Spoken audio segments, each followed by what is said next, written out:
Some of the most common things riders believe will actually get you hurt. And the worst part, most of us learned them from other riders. This is how motorcycle culture works. We have these sayings nobody actually questions. Stuff you hear so many times it just becomes the truth.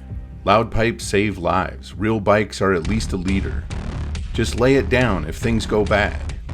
This list goes on and on. Some of these are harmless, but a few of them, they completely change how you react when things go wrong. The deeper you go, yeah, some of them will get you hurt. And the weird part, it didn't come from bad intentions. It came from old habits, half-truths, and a culture that doesn't always update itself. Bikers like to tell stories, and stories turn into myths and legends we repeat over and over. Sometimes this repetition turns into superstition, and this will turn into slogans. Bikers are going to tell stories. Stories turn into myths, and myths turn into the way we ride, whether it's right or not. Welcome along for another Hangout, everyone. In our Hangouts, we discuss stories from the saddle, motorcycling experiences, and biker-related topics. Let's get to it. If you're new here, welcome. Around here, we don't just ride, we go a little deeper. We're counting down myths from the most harmless to the ones that can actually change how you react on the road. So today, we're not just talking about myths.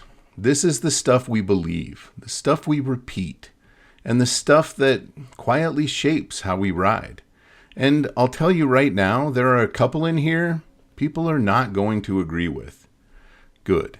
That's kind of the point. Light up the comment section. Motorcycles are cheap. Yeah, this one gets everybody in. Man, I'll save money. Better gas mileage. Cheaper than a car. Sure. Until you realize you didn't replace a car. You just added a second lifestyle. Insurance, gear, maintenance, mods. Then the I'll just do it myself phase. Now you've got tools you didn't know existed 2 months ago. I remember thinking I was being financially responsible getting into riding. Now I've got a bike collection like I rotate them seasonally. Motorcycles attract women. This one, I don't know who started it, but it wasn't reality. You pull up to a bike meet, it's 95% dudes, and 100% of them want to talk about your bike. If someone is interested in you because of your motorcycle, it's probably because they also ride, which honestly is a better outcome. Premium fuel is better. This one feels right, but it isn't. Higher octane doesn't mean more power. It means resistance to knock. Almost all bikes are built for 87 octane. You can buy higher octane, but it won't make more power. It won't run cleaner. It won't improve your mileage. If your bike doesn't require it, you're not gaining performance. You might actually lose efficiency. So yeah, paying more doesn't always mean getting more. That's true in riding and in life. All bikes aren't equal. This one is subtle but toxic. The idea that you'll grow out of that bike, that's not a real bike, or you need something bigger. No, you need something you can actually ride well. I've seen riders on smaller bikes absolutely outride guys on machines twice the size. Skill doesn't care about displacement. Comfort doesn't care about ego. If your bike fits the way you ride, you're on the right bike. Leather is just for style. People see leather and think it's a costume. It's not. It's basically primitive armor. You go down at speed, leather doesn't shred instantly like regular clothing. It buys you time, skin, recovery. It just happens to look good. That's a bonus. You're done learning after the course. Finishing a course feels like a finish line. It's not. It's the start. That gap between parking lot confidence and real traffic, that's where people get humbled. I remember avoiding the freeway completely when I started. Not because I couldn't go fast, but because everything was happening fast around me. once you are confronted by your fears, that's when real riding begins. Rear brake matters more. This one surprises people. Most of your stopping power, front brake.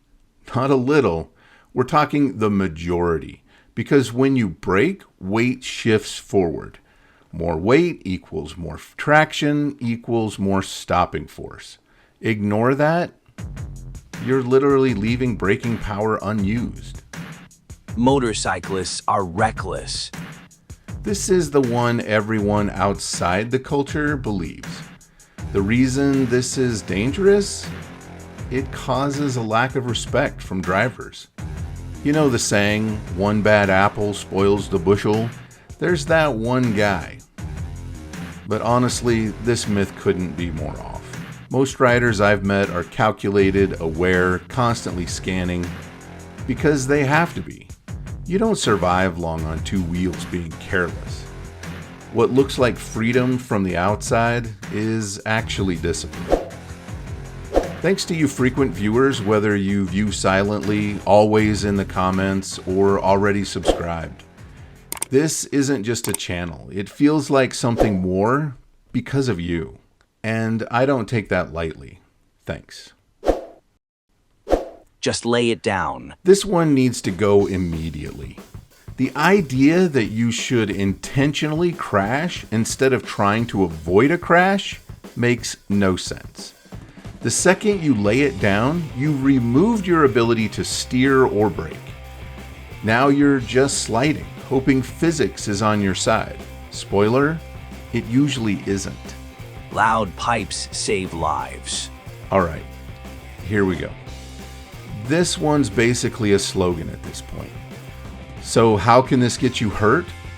Not being seen on the road is the #1 cause for motorcycle collisions with other vehicles.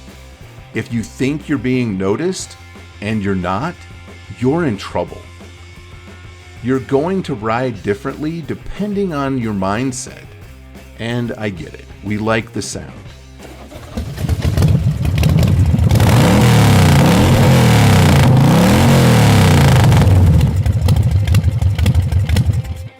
But that sound travels backwards. Cars are insulated, windows up, music on. By the time they hear you, it's already too late. What actually helps? Positioning, visibility, awareness, riding like you're invisible. Because most of the time, you are. The truth is, motorcycle culture isn't built on lies, it's built on stories. Some of them just didn't age very well. And if you've been riding long enough, you've probably believed at least one of these at some point. I know I have. So I'm curious, what's the one motorcycle myth you believed that turned out to be completely wrong? Or what's the one you still stand by, no matter what anyone says? Drop it in the comments. I'll be reading them. If you want to go deeper into the idea of revving engines and loud pipes, I broke it down in another video. Why do riders rev their engines? Are bikers just being annoying?